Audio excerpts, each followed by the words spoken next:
Students, आज हम लोग कक्षा 10 विज्ञान पढ़ेंगे। विज्ञान में आप जानते हैं केवल एक ही प्रश्न पत्र होता है, तो इसमें फिजिक्स, केमिस्ट्री और बायोलॉजी तीनों एक ही में होते हैं। 3 खंडों में प्रश्न आता है, ठीक है। तो आज हम लोग पहला पढ़ रहे हैं केमिस्ट्री।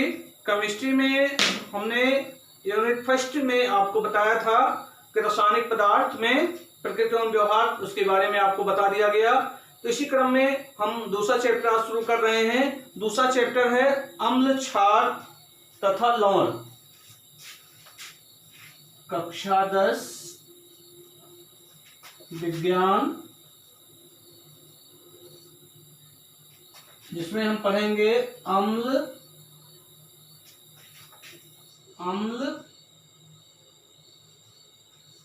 क्षार तथा लवण। तो एक एक करके हम लोग पढ़ेंगे। पहले अम्ल के बारे में जानेंगे, फिर उसके बाद क्षार के बारे में जानेंगे, फिर उसके बाद लवण के बारे में जानेंगे, ठीक है। तो आइए देखते हैं। हम पहले अम्ल की बात करते हैं। प्रकृति में हम दैनिक जीवन में देखते हैं, कुछ चीज को खाते हैं तो उसका स्वाद हमें खट्टा मालूम देता है, कुछ का स्वाद हमें कड़वा मालूम देता है ना।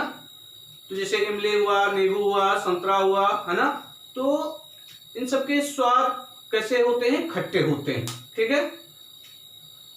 और कुछ के स्वाद क्या होते हैं? कड़वे होते हैं, ठीक है। तो अम्ल पर हम विचार कर रहे हैं। अम्ल क्या होता है? तो आप पिछली कक्षाओं में पढ़ के आए हैं कि अम्ल का स्वाद कैसा होता है? खट्टा होता है, ठीक है। तो हम पहले बात कर रहे हैं अम्ल की। अम्ल, ठीक है। अम्ल को लैटिन भाषा में शाब्दिक अर्थ पे हम चल रहे हैं कि अम्ल को लैटिन भाषा में क्या कहा जाता है? लैटिन भाषा। अम्ल को लैटिन भाषा में क्या कहते हैं? एसिडस कहते हैं। क्या कहा जाता है? एसिडस, एसिडस, ठीक है। तो एसिडस ये लैटिन भाषा का शब्द है कि अम्ल को लैटिन भाषा में क्या कहते हैं? एसिडस। एसिडस जो है 2 शब्दों से मिलकर बना हुआ है, एसी और डस से बना हुआ है। तो ये 2 शब्दों से बना हुआ है। कौन कौन से? एसी और डस से, और डस, ठीक। एसी का अर्थ होगा, एसी का अर्थ होता है खट्टा। एसी का अर्थ होता है खट्टा, ठीक। और डस का मतलब होता है पदार्थ। तो इसके शाब्दिक अर्थ से क्या अर्थ निकल रहा है? खट्टा पदार्थ क्या है? अम्ल है ना। कि वह पदार्थ जो खट्टे होते हैं क्या होते हैं? अम्ल होते हैं, ठीक है। अर्थात खट्टा पदार्थ, खट्टे पदार्थ कह सकते हैं, अर्थात खट्टे पदार्थ। मतलब इसका जो अर्थ हुआ वो क्या हुआ? ये क्या हो जाएगा? खट्टे पदार्थ, ठीक। तो इसकी शाब्दिक अर्थ की हम बात कर रहे हैं। अम्ल को लैटिन भाषा में क्या कहते हैं? एसिडस, ठीक है। और अम्ल को अंग्रेजी में क्या कहते हैं? एसिड कहते हैं। क्या कहते हैं? एसिड। एसिड शब्द जो है किससे बना हुआ? एसिडस से बना हुआ है। एसिडस 2 शब्दों से बना हुआ, एसी और डस से। एस का अर्थ होता है खट्टा और डस का मतलब होता है पदार्थ, मतलब खट्टे पदार्थ क्या कहलाते हैं? अम्ल कहलाते हैं, ठीक है। तो यहाँ पर जो ये तो सिंपली परिभाषा है। अम्ल की जो परिभाषा यहां पर दिया जा रहा है, अम्ल क्या होता है? कि अम्ल वे पदार्थ होते हैं जो जल में घुल करके क्या करते हैं? हाइड्रोजन आयन देते हैं। इसका मतलब हाइड्रोजन धन आयन देते हैं। क्या कहलाते हैं? अम्ल कहलाते हैं। जो साइंस के अंतर्गत परिभाषा लिया जाएगा वो क्या होगा? अम्ल क्या है? कि वह पदार्थ जो जल में घुलकर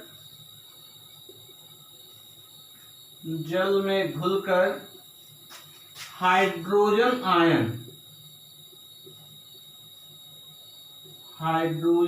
धन आयन भी कह सकते हैं, हाइड्रोजन धन आयन, हाइड्रोजन पॉजिटिव आयन देते हैं। क्या कहलाते हैं? अम्ल कहलाते हैं। क्या कहलाते हैं? अम्ल कहलाते हैं। तो अम्ल की परिभाषा क्या होगा? अम्ल वे पदार्थ हैं जो जल में घुल करके क्या करते हैं? हाइड्रोजन आयन देते हैं। क्या कहलाते हैं? अम्ल कहलाते हैं। ठीक है, क्या कहलाते हैं? अम्ल कहलाते हैं। तो बहुत से अम्लों के बारे में अभी आपको बताया जाएगा। ठीक है, अम्ल क्या होते हैं? स्वाद में खट्टे होते हैं। अम्ल स्वाद में कैसे होते हैं? खट्टे होते हैं। तो अभी आपको बताया जाएगा अम्लों के गुण। आइए, अम्लों के गुण।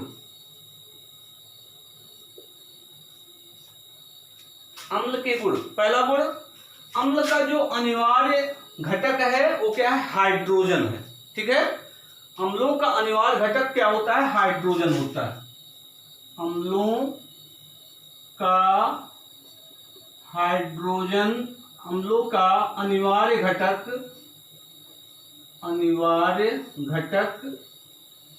हाइड्रोजन होता है। हाइड्रोजन होता है।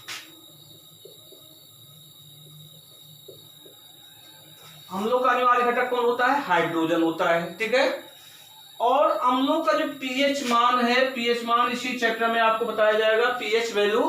ठीक है, अम्लों का पीएच मान,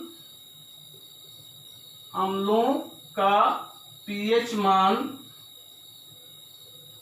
क्या होगा? 7 से कम होता है।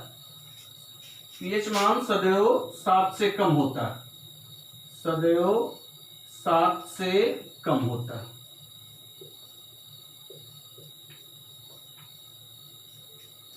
पीएच मान जो होता है विलयन में हाइड्रोजन की सांद्रता को व्यक्त करता है, अर्थात उसकी शक्ति को व्यक्त करता है। तो अम्लों का पीएच मान सदैव 7 से क्या होता है? कम होता है।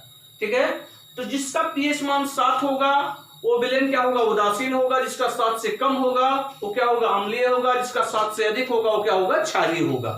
तो पीएच टॉपिक अलग है, तो यहाँ पर नहीं चर्चा कर रहे हैं। तो यहाँ पे लिखने जानिए कि अम्लों का पीएच मान सदैव 7 से क्या होता है? कम होता है। ठीक है, और अगला है, अम्ल जो होते हैं वो नीले लिटमस पेपर को क्या करते हैं? लाल कर देते हैं।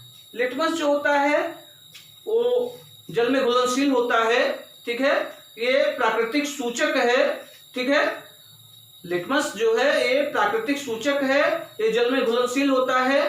तो लिटमस का जो अर्थ होता है अम्ल क्षार को परखने वाला कागज, मतलब एक प्रकार का कागज ही है, ले प्राकृतिक सूचक का कार्य करता है।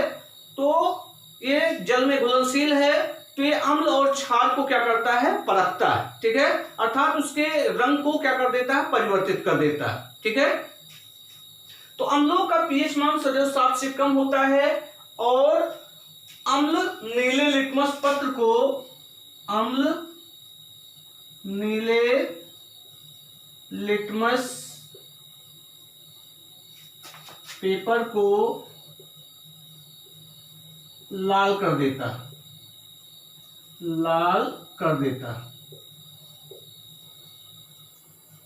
अम्ल नीले लिटमस पेपर को क्या कर देता है? लाल कर देता है। ठीक है, ध्यान रखिएगा, लिटमस एक प्रकार का प्राकृतिक सूचक है, जल में घुलनशील है। लिटमस का प्रयोग अम्ल और क्षार को परखने के लिए किया जाता है, एक तरह का कागज है। ठीक है, अगला पॉइंट है कि अम्लों का स्वाद कैसा होता है? खट्टा होता है। अम्लों का स्वाद खट्टा होता है। अम्लों का स्वाद खट्टा होता है। ठीक, अगला पॉइंट है कि अम्ल ठोस, द्रव, गैस किसी भी अवस्था में पाए जा सकते हैं। अम्ल ठोस, द्रव तथा गैस किसी भी अवस्था में पाए जा सकते हैं। किसी भी अवस्था में पाए जा सकते हैं। अवस्था में पाए जा सकते हैं। ठीक, इतना तो क्लियर हो गया। अम्ल को अंग्रेजी में क्या कहते हैं? एसिड कहते हैं। एसिड शब्द की उत्पत्ति लैटिन भाषा के एसिडस से हुई है।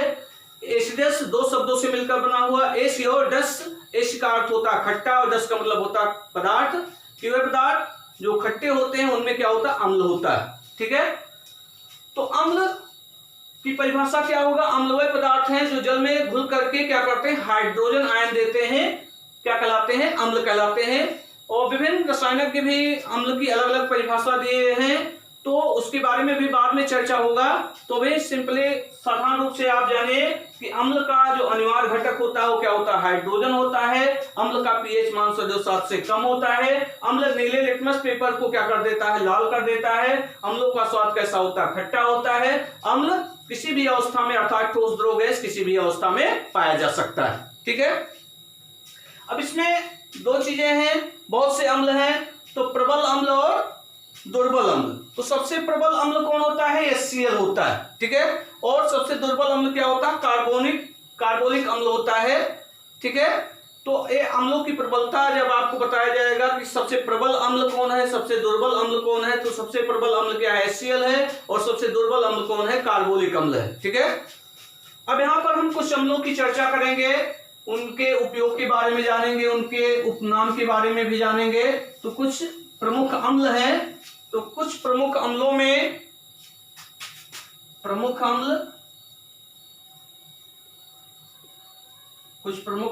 जिसमें पहला है हाइड्रोक्लोरिक अम्ल।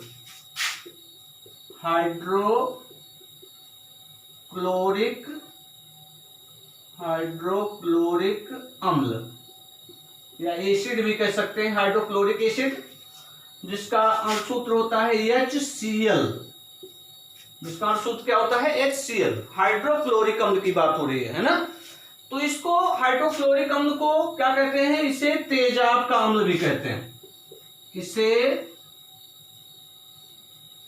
क्या कहा जाता है? इसे नमक का अम्ल भी कहते हैं। हाइड्रोक्लोरिक अम्ल को क्या कहा जाता है? नमक का अम्ल। इसे नमक का अम्ल भी कहते हैं। हाइड्रोक्लोरिक अम्ल को क्या कहते हैं? नमक का अम्ल भी कहा जाता है। ठीक है। इसी तरह यह सबसे प्रबल अम्ल है।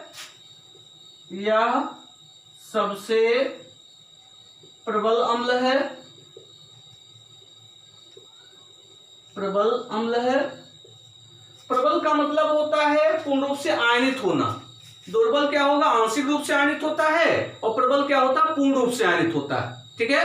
प्रबल और दुर्बल में अंतर ध्यान रखिएगा कि प्रबल अम्ल क्या होगा कि वह अम्ल जो पूर्ण रूप से आयनित हो जाता है प्रबल अम्ल कहलाता है, और जो पूर्ण रूप से आयनित नहीं होगा वो क्या होगा? दुर्बल अम्ल कहलाता है।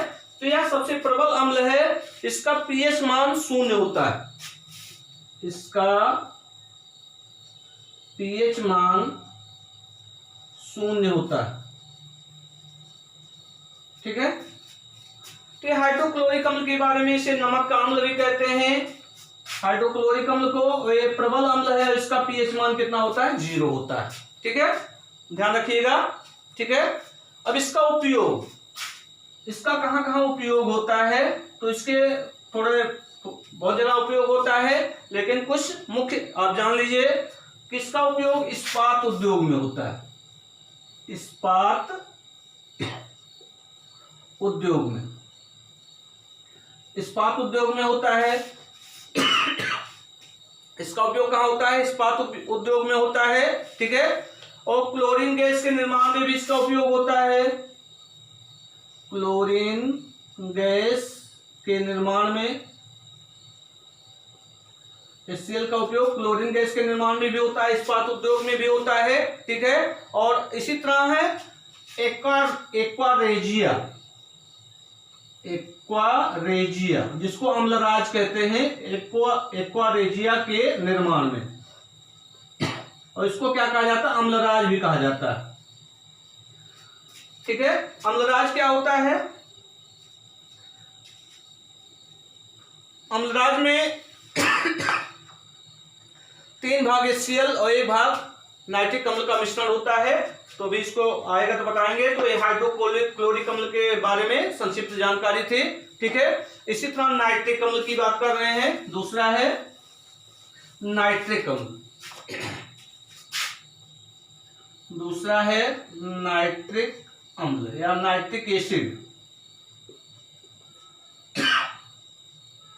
नाइट्रिक अम्ल का अणुसूत्र जो होता है HNO3, ये नाइट्रिक एसिड। ठीक है।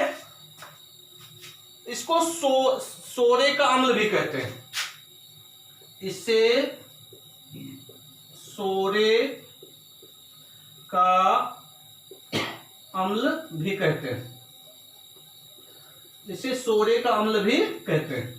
नाइट्रिक एसिड को क्या कहा जाता है? सोरे का अम्ल भी कहा जाता है। और इसका उपयोग कहां पर होता है? धातुओं के शुद्धिकरण में उपयोग। पहला है धातुओं के शुद्धिकरण में,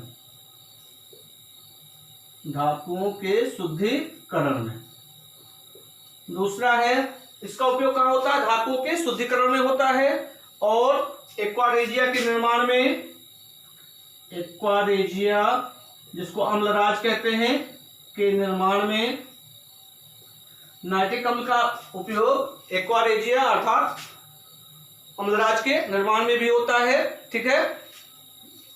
विस्फोटक व उर्वरक मतलब खाद, उर्वरक के निर्माण। तो ये संक्षिप्त जानकारी नाइट्रिक एसिड के बारे में। ठीक है। इसी क्रम में ये संक्षिप्त जानकारी थी नाइट्रिक एसिड का। इसी क्रम में आइए एक्वारेजिया। अगला है तीसरा एक्वारेजिया।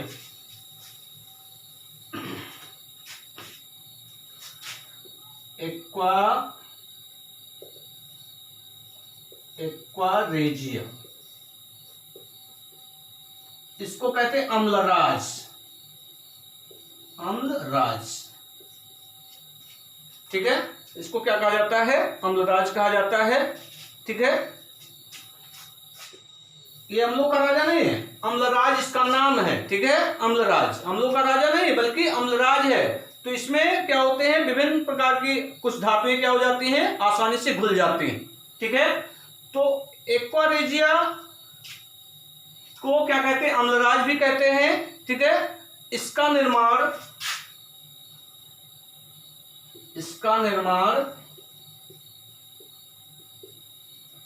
3 भाग HCl तथा 1 भाग नाइट्रिक अम्ल HNO3, 3 भाग HCl तथा 1 भाग नाइट्रिक अम्ल से होता है, इसका मतलब है कि हाइड्रोक्लोरिक अम्ल और नाइट्रिक अम्ल HCl और HNO3 को क्या करते हैं? 3:1 के अनुपात में मिलाते हैं तो क्या बनता है? एक्वारेजिया बनता है। ठीक है। 3 भाग HCl, 1 भाग क्या होगा? नाइट्रिक एसिड होगा। तो इसका निर्माण 3 भाग HCl तथा 1 भाग HNO3 से होता है। ठीक है। इसका उपयोग इसमें जैसे सोना हुआ, चांदी हुआ, प्लेटिनम हुआ आदि धातुएं क्या होती हैं? आसानी से घुल जाती हैं। एक्वारेजिया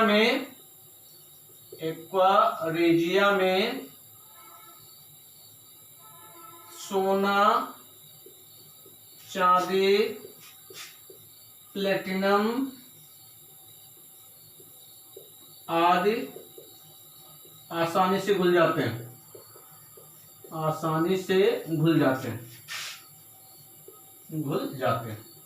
ठीक है। आसानी से क्या होता है? हो जाता है, घुल जाता है। ठीक है। अगला है सल्फ्यूरिक अम्ल।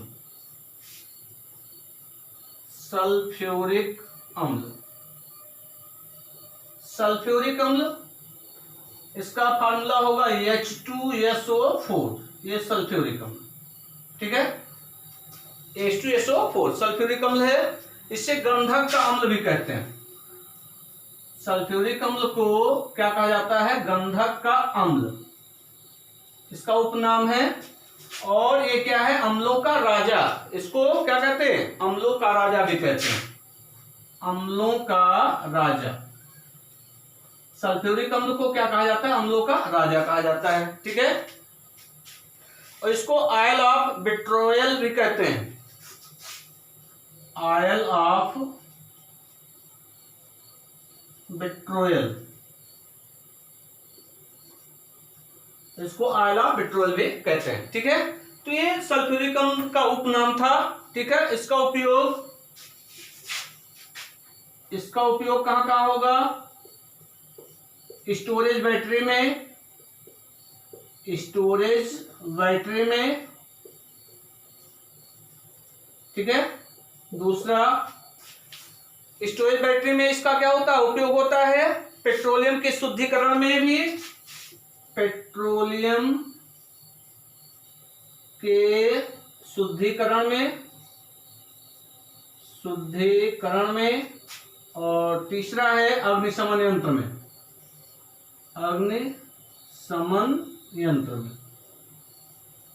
कि आग बुझाने वाले यंत्रों में भी इसका उपयोग होता है। ठीक है, तो ये कुछ अम्लों के बारे में आपको बताया गया। ठीक है, हाइड्रोक्लोरिक अम्ल हुआ, नाइट्रिक अम्ल हुआ, एक्वारेजिया हुआ, सल्फ्यूरिक अम्ल हुआ। तो कुछ अम्लों के बारे में सामान्य जानकारी आपको दी गई। ठीक है, अब इसी क्रम में कुछ पदार्थ ऐसे होते हैं उनमें कुछ अम्लों की मात्रा पाई जाती है। तो ये सब कंपटीशनों के लिए भी इंपॉर्टेंट है, आपके लिए भी इंपॉर्टेंट है। तो पदार्थ में उपस्थित अम्लों के नाम, कुछ पदार्थ हैं उसमें जिससे भिन्न भिन्न पदार्थ हैं तो उसमें भिन्न भिन्न अम्ल पाए जाते हैं। तो किस पदार्थ में कौन सा अम्ल पाया जाता है इसके बारे में आपको जानकारी दिया जा रहा है। ठीक है, तो पदार्थों में उपस्थित अम्लों के नाम, पदार्थ में उपस्थित अम्ल, ठीक है, पदार्थ में उपस्थित अम्लों के नाम कर दिए, अम्लों के नाम। ठीक है, तो इसमें पहला नींबू तथा मौसमी,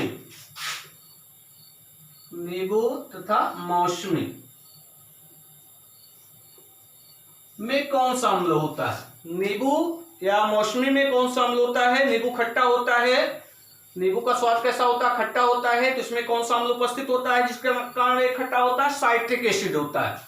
कौन सा एसिड होता है इसमें? साइट्रिक एसिड होता है, साइट्रिक एसिड।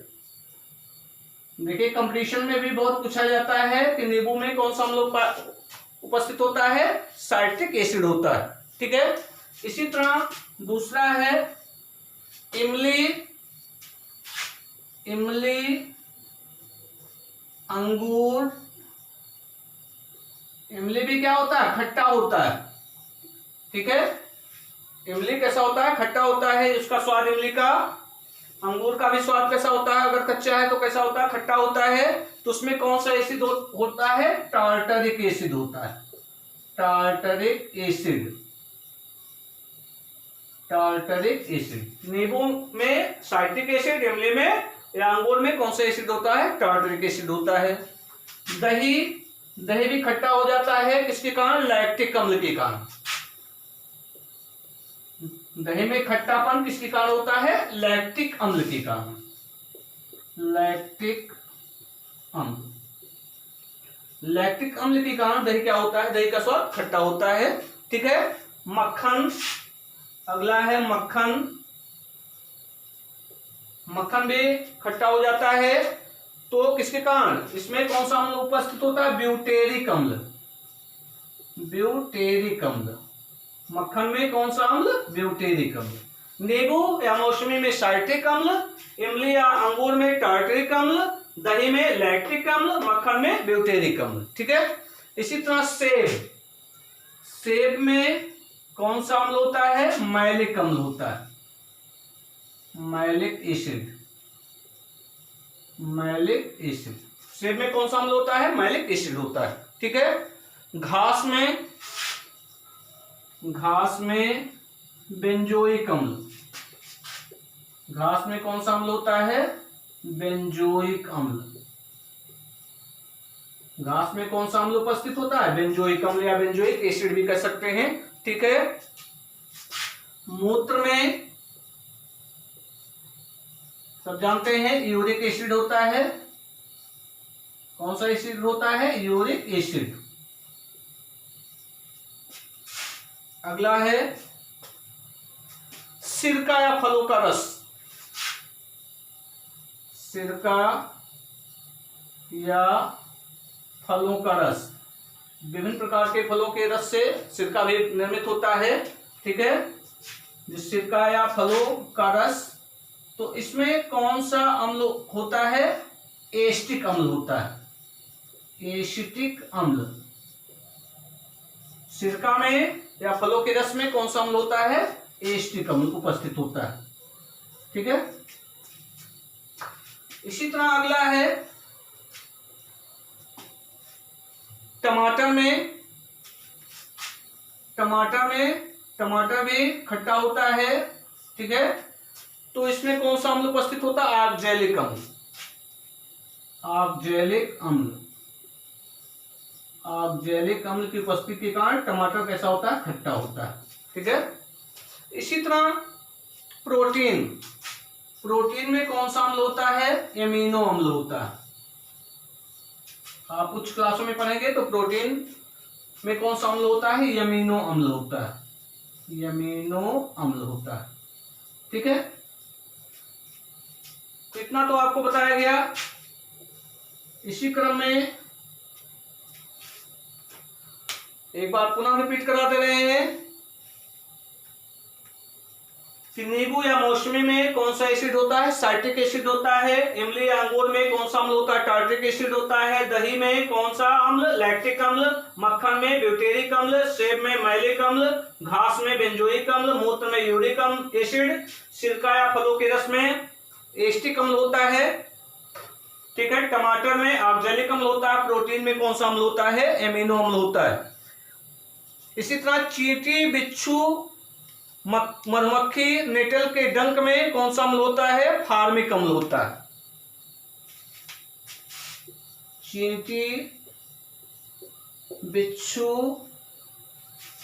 इसको मिटा दे रहे हैं, नोट कर लीजिएगा आप लोग। ठीक है,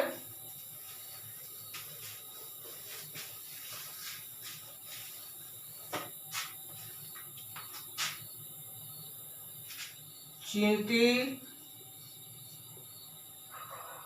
बिच्छू, मधुमक्खी के डंक में कौन सा अम्ल होता है? फार्मिक अम्ल होता है। चींटी हुआ या बिच्छू हुआ डंक मार दे, या मधुमक्खी डंक मार दे, है ना, तो उस जहां पर डंक मारता है वहां पर चुनचुनाहट होता है, दर्द भी होता है। तो किसके कारण होता है? फार्मिक अम्ल के कारण होता है। फार्मिक अम्ल के कारण होता है। अर्थात इसमें इनमें के डंक में कौन सा अम्ल उपस्थित होता है? फार्मिक अम्ल उपस्थित होता है। कौन सा अम्ल उपस्थित होता है? फार्मिक अम्ल उपस्थित होता है। अगला है आंवला। आंवले में कौन सा अम्ल उपस्थित होता है? आंवला हुआ या विटामिन सी हुआ, आंवला या विटामिन सी। आंवले में या विटामिन सी में कौन सा अम्ल उपस्थित होता है? एस्कॉर्बिक अम्ल होता है। एस्कॉर्बिक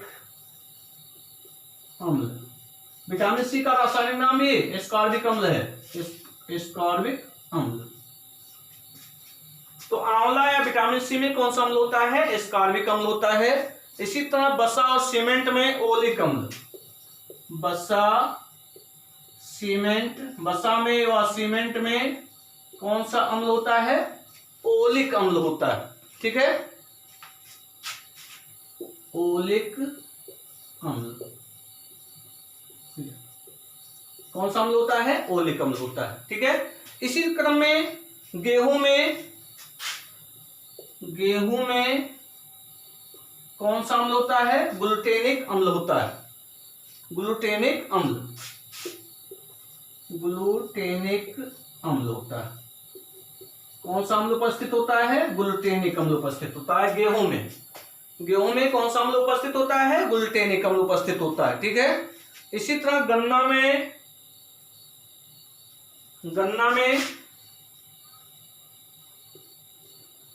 में ग्लाइकोइन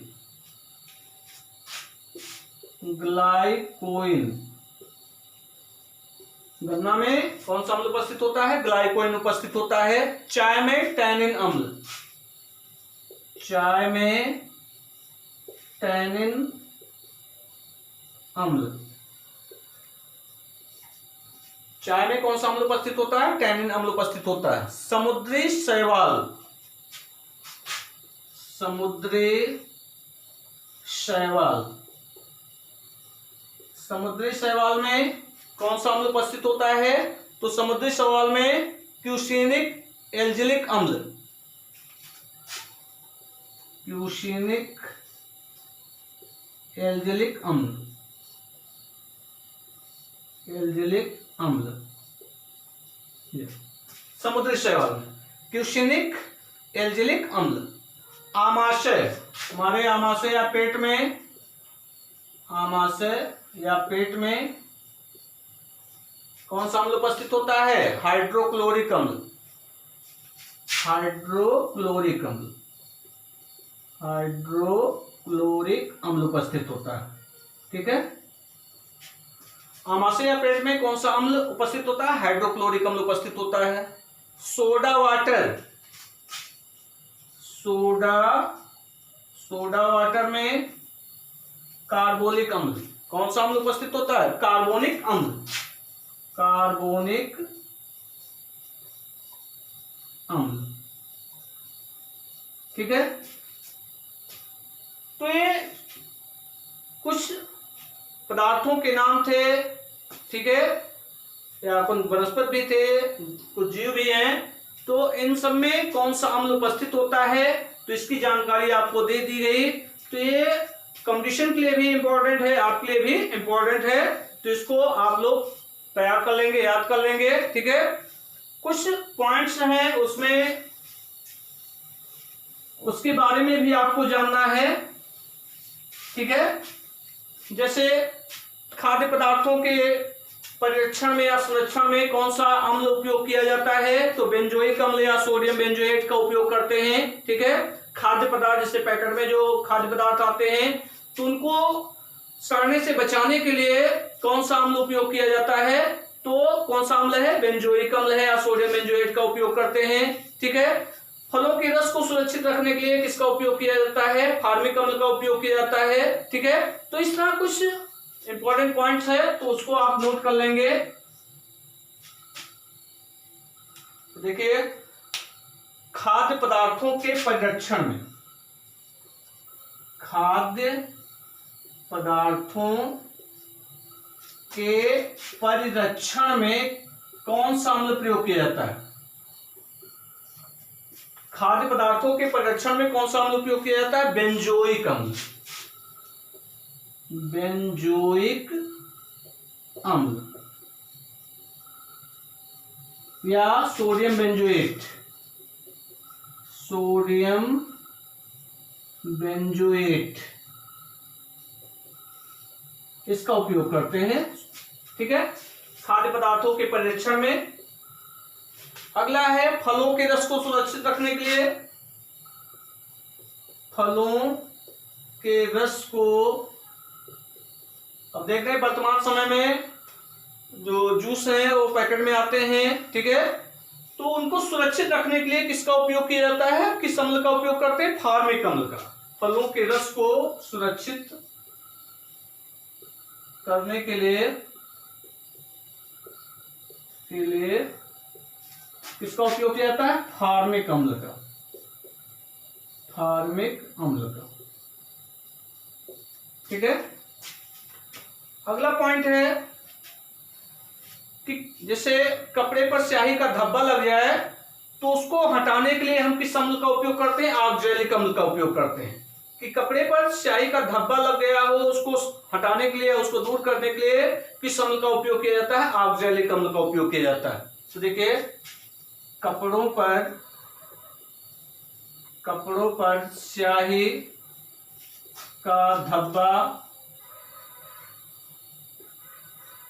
का धब्बा हटाने के लिए किसका उपयोग करते हैं? ऑक्जेलिक अम्ल का उपयोग करते हैं। किसका उपयोग किया जाता है? ऑक्जेलिक अम्ल का, ऑक्जेलिक अम्ल, इसका उपयोग किया जाता है, ऑक्जेलिक अम्ल का उपयोग किया जाता है। ठीक है, देखिए कभी कभी हमारे शरीर में थकावट महसूस होती है, ठीक है। तो हमारे शरीर में जो थकावट होती है वो किस अम्ल की उपस्थिति के कारण होती है? लैक्टिक अम्ल के कारण होती है। कि हम थकावट महसूस करते हैं तो हमारे शरीर में किसकी उपस्थिति हो जाती है? लैक्टिक अम्ल। तो यहां लिख लीजिएगा, लैक्टिक अम्ल की उपस्थिति के कारण, लैक्टिक अम्ल की उपस्थिति के कारण, लैक्टिक अम्ल की उपस्थिति के कारण हमारे शरीर में थकावट महसूस होती है। हमारे शरीर में थकावट महसूस होती है, तो अम्ल के बारे में पढ़ रहे हैं तो अम्लों के बारे में कुछ आपको सामान्य जानकारी होनी चाहिए, ठीक है। तो हमारे शरीर में जो थकावट महसूस होती है किस अम्ल की उपस्थिति के कारण? लैक्टिक अम्ल की उपस्थिति के कारण होती है, ठीक है। और जिसे कांच है, कांच पर लिखने के लिए किस अम्ल का उपयोग किया जाता है? तो कांच पर लिखने के लिए हाइड्रोफ्लोरिक अम्ल का प्रयोग किया जाता है। कांच पर लिखने के लिए